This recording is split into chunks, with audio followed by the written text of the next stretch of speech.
So growing up as a kid, my mother made the best fried chicken. To this day, I still can't get good fried chicken. Nowhere else can I go to get my mother's fried chicken. And the reason why she made this so often and it was so easy for her to make was because it was financially affordable for our family. I just wonder how our lives and like how my health would have changed if as a child healthy foods like fruits and vegetables had been less expensive and more available to my family. So one of the things that the government does that goes along with this unhealthy lifestyle is that they provide subsidies for farms. Does anyone know what subsidies are? Subsidies, it's like money given out from the government. Yeah. So I'm going to talk about the history of these agricultural subsidies and why they're detrimental to the physical health of the economy. So let's take a little step back and go back to the Great Depression and the Dust Bowl and everything. Not a very happy topic. But this is where they started all of these price supports. So the farmers, they were losing their land, they were losing their crops, and no one could afford to buy their food. And if your economy can't support farmers, then your economy's going nowhere. If you don't have food, you can't do anything. So the government stepped in and they did three things to help the farmers. They would buy the crops and store them for times when they needed them to release them back into the market. And they would ask the farmers to produce certain crops and not to produce certain crops, and they would give them money to do this. And they provided crop insurance, the first crop insurance for farmers, which was very, very beneficial. And then they kind of got a little bit overboard. They started giving out handouts very easy, and it was just becoming too much, and the budget was too much, and they couldn't handle it. So in 1996, they passed a bill, the Freedom to Farm Bill, and this bill got rid of everything. They stopped all subsidies, there was no crop insurance, and a lot of farms flopped, and it was not good. So the government stepped back in, they were like, we realized that we made a mistake, so we're going to try to make these handouts more consistent and more reliable, and make them so they're not as easily giving out as they were doing. So that's what the bill is today, that they have these crop programs and they support insurance and things. But the bad part about this, and this statistic comes from the Washington Post, is that they use regular crops and specialty crops. Specialty crops are fruits and vegetables, and regular crops are everything else. So regular crops account for $44.4 billion. That's how much they're projected they're going to spend in the next 10 years, $44.4 billion for regular crops. And for specialty crops, they're only spending $4 billion in the next 10 years. Like, that's crazy. It's so disproportionate. What would happen if they just spent they took a little bit out of the regular crop money and just put it in the specialty crops?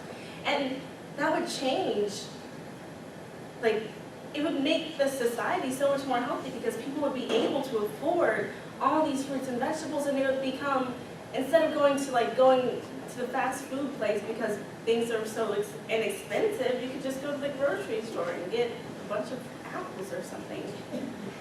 Okay, and then my time. So more of the health effects. This is, again, from the Washington Post. 90% of the subsidies go to wheat, corn, soybeans, rice, and cotton.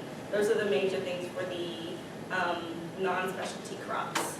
So the reason why corn is such a bad one that they influence is because corn has high fructose corn syrup, which goes in soda and candy, all things bad for us. And then it also goes into the feed for cattle, which is not necessarily a good thing because corn-fed cattle versus grass-fed cattle means less healthier cattle for people. And then another thing that they support are soybeans. According to the American Soybean Association, 70% of the fat and oils consumed by Americans are soy oil, found primarily in cooking oils, baking, and frying fats. So if we did not support that as much, we wouldn't have as much fried chicken, which is good health for health reasons. In conclusion, the government has spent way too much and they've just like swung the pendulum and gone all over the place. They really just need to narrow their focus and diversify their products and make more healthy Americans. Thank you. Questions? Yes? Can I say this completely? I agree with you. If you go to McDonald's, which I do very often, you can get a freaking hamburger for like $1, but a side salad is like $3 or $4. Exactly. That's What if that was reversed? I know. Then I would That'd get be a side awesome. salad maybe. No, you wouldn't. No. Think about it. Oh, by the way, my mama makes the best fried chicken. No. Just saying. Just saying. All right, enough persuasive. Check it off. Oh, okay, Chris, we're listening to Kalina. And yogurt. But I appreciate that this speech about food makes me unlike you. And we make more hungry. Charlie is hungry. Yeah. I have a comment. I love your red tones that you're wearing today. Mesmerized. I'm like, wow. Yes, those I very agree with colors what she's work well saying. for you. I'm sorry I was late. Personally, I thought you could have toned down the Scholarship blush. I'm breakfast not thing. Turn gonna down the what? Blush, just a little bit, just tone it down. No, turn it up. Don't even listen. Turn it up. You look No, good. look You look hot. Let's give her a hand.